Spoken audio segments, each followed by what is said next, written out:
বিমানবন্দরের রানওয়েটা দেখানোর চেষ্টা করছি। ওসমান হাদিকে বহন করা BG-585 বিমান ঢাকার আকাশে রয়েছে এবং আমরা চেষ্টা করছি সেই বিমানটা আসলে দেখানোর।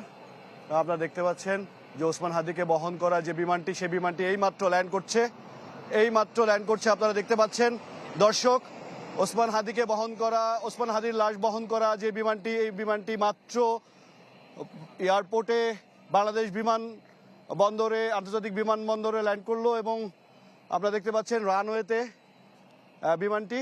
এবং এখন থেকে প্রায় 3-4 ঘন্টা আগে সিঙ্গাপুর থেকে আসলে এই বিমানটি উড্ডয়ন করেছে এবং অবতরণ করলো ঠিক 6টার কিছু আগে। এবং আপনারা দেখতে পারলেন যে ওসমান হাদিকে নিয়ে যাওয়া হয়েছিল গত 15 তারিখ।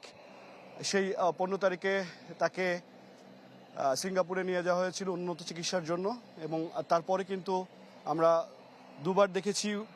গত পরশু দিন আসলে আমাদেরকে জানানো হয়েছিল সরকারের পক্ষ থেকে তার শারীরিক অবস্থার অবনতির কথা এবং গতকালকে প্রধান উপদেষ্টা তার দেশবাসীর উদ্দেশ্যে ভাষণে তিনি জানিয়েছেন যে ওসমান হাদি মারা গেছেন এবং আজকে 6টার সময় তার মরদেহ বাংলাদেশে আসবে বিশেষ বিমানে করে, বাংলাদেশ বিমানের BG-585 বিমানে করে। আপনারা এইমাত্র দেখতে পেলেন BG-585 এইমাত্র বাংলাদেশ আন্তর্জাতিক বিমানবন্দরে অবতরণ করলো এবং এরপর আনুষ্ঠানিক যে কার্যক্রম, সেই কার্যক্রম সম্পূর্ণ করে পরবর্তীতে তার মরদেহ নিয়ে যাওয়া হবে ঢাকা বিশ্ববিদ্যালয়ে।